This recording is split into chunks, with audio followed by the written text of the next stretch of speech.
Hey, what's going on, guys? How y'all doing? So, damage in Genshin Impact has a lot of different variables. I actually did a video a couple days ago going over all the different stats and what they basically mean.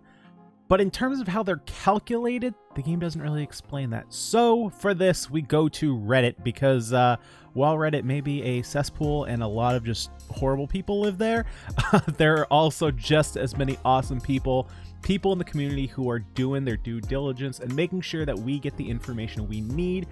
Now, do we exactly need this? No, but for you guys who like numbers, this is probably going to be right up your alley. Now, just a preface to all this information, I am no mathematician myself. All these examples, I've kind of double checked with my own math knowledge and everything seems to line up, but these are not my own numbers. I will be putting the names of the Redditors who have helped out on screen, as well as a link to the original post in the description, so that way you guys can take a look yourself. You can look through the thread and just chat along with everybody else. Also of note, this guide is not really intended for new players, and not necessarily in terms of you as a person, but you just where you are in the game. These numbers are not really going to help you if you're before adventure rank like 40, or at least the point where you're getting your 5-star gear, because your gear is going to be changing so fast that it's really not going to benefit you to min-max your gear with this information here. So once you reach the later game, these stats will become more relevant and more helpful to you. But for now, stick around. You may learn something, and it might be insightful in terms of what artifacts you can choose, but you don't need to worry about min-maxing your artifacts just yet if you're not consistently getting 5-star gear. So just a heads up. And one last thing to say before we jump into the video is that a lot of people you will see online, whether they be on Twitter, Reddit, YouTube, whoever's telling you what stats to do, a lot of people are going to say prioritize attack percent. So this whole article, this whole guide is going to basically say, you know what, it might not be entirely beneficial to go into attack percentage. There may be benefits outside of that. However, like I was saying earlier, if you are in the beginning of the game, attack percentage is still going to be your best route to go. That's simply because of the way that these equations we have here are going to work out. You're not really going to be seeing large benefits until you start getting to those larger numbers in terms of stats. So because of that, the guides are still relevant, still stack up your attack percentage. But like I said, this guide is intended for you guys who are starting to get into the late game, getting those 5-star gear. So those guides, everything everyone is telling you is still accurate. This is just more for the later game. We're moving from early game to late game. So without further ado, sorry guys, I'm rambling.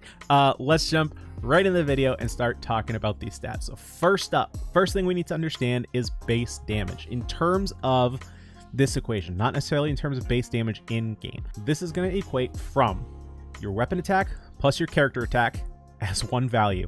That's going to multiply with your attack percentage, and that's going to add with a flat attack rate. Now, most of these are self-explanatory. Your weapon attack is the weapon that comes off your weapon. Character attack is your base character's attack when there's no gear on him, and you have an attack set. That's your character attack. Your attack percentage is any percentage coming from your either weapon or your artifacts. And flat attack is the same thing. It's just the flat number. It's just when it says plus 18, that's a flat attack percentage. Then we get into total damage, and this is where we start getting into multiplicative stats. And this is really what changes the equation when we're going from regular attack percentage to now including elemental damage and type damage. So we're talking elemental bonus damage and physical bonus damage. So we have our total damage, which is our base, which we have from our earlier equation, multiplied by your elemental or your physical type. We have your type percentage. Now, this isn't necessarily elemental or physical. This is going to be like, is it a burst? Is it a skill, normal, or charged?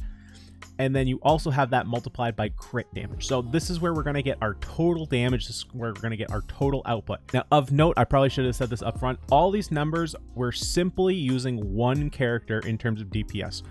The reason for this is we don't want to be including elemental mastery in these equations or reaction damage. Those will change your character's DPS, but for this, we're looking at just increasing the DPS of one single character. Now, for our first example using the equations, we're going to be using Fischl. So in example 1, we have 3 items on her. Doesn't matter what the items are, we're just saying they're 3 items for now. We have 3 items that are all giving a 30% attack stat. So basically, these are going to add together inside the base equation, which will end up giving us an additional 90% extra attack with everything except for elemental combos. Elemental combos do not stack or are not affected by attack percentage. So that's our first base, where you're doing just like every person on the internet is telling you, to stack your attack percentage. So now let's take a look at the second example. So here we also have 3 items, one with electro bonus damage, one with physical bonus damage, and one with a 30% attack. So we're still retaining one of those pieces that have 30% attack, but we're switching the other 30%. Rather than being attack, we have one physical damage and one electro damage. So now when we take a look at this example, now our base, rather than being 190%, our base is dropping down to 130%.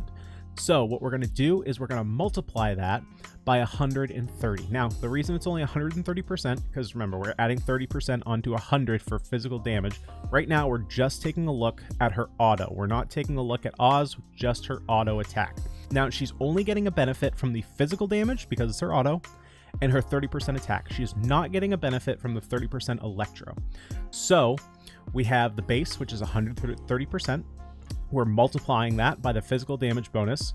The elemental damage bonus is still 100%, and the crit damage, we're not even including it. So we have 130% times 130%, which is going to equal a 69% increase. So when we do this, we only have a 69% increase versus a 90% increase. But because there's another 30% damage in there, the electro, if we switch that up, now instead of the 30% physical damage, we have 30% electro damage. This is the damage increase that Oz will have. Now let's take a look at a different character. Let's take a look at Lisa, because Lisa's attack is elemental in nature. It's not a physical attack. So in Lisa's example, let's take a look and give her 3 items as well. We're going to give her one piece that has 30% attack, a second piece that has 30% attack, and one piece that has 30% electro damage. We plug in those 30% attacks into the base, so now our base is 160% of what it was. We're going to multiply that by the 130 for electro, or 30% on top of the 100%. That gives us 130%. Multiplied by the type, which is still just 100. It's still our base number. Multiplied by our crit. Well, we're not having crit, but we're also not going to do 0. Otherwise, this whole thing would be 0. So our crit is neutral.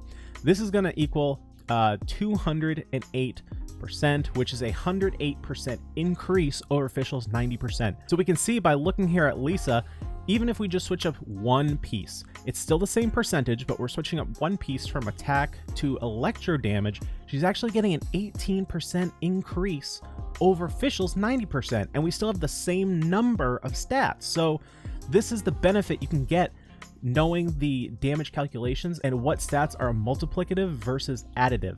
Multiplicative, very good when scaling. Additive, not so much. So now that we have all that information at our hands, and let me be honest with you, I'm still trying to process it, but the point still stands that we don't necessarily want to be dumping all of our artifacts into attack percent. We can diversify a little now that we know how the equations work. So let's take a look at the artifacts and how we can prioritize these and make sure we're getting the best bonuses for our characters as possible. When looking at these stats, we're not going to be including any substats in this guide. We're just going to be taking a look at main stats. Of course, your stats will change based on the substats, but for what you should focus on when you're looking at an artifact, if you're looking at building out a certain character, we're just going to look at the main stat for now, and then you can decide which substats are better for you moving forward. So in terms of 5 artifacts, we have our flower, feather, clock, goblet, and headpiece.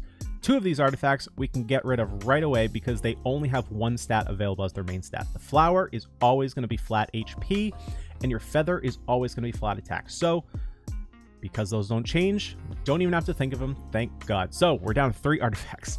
So first of all, let's take a look at the clock. The clock can change between attack percent, defense percent, HP percent, elemental mastery, and elemental recharge.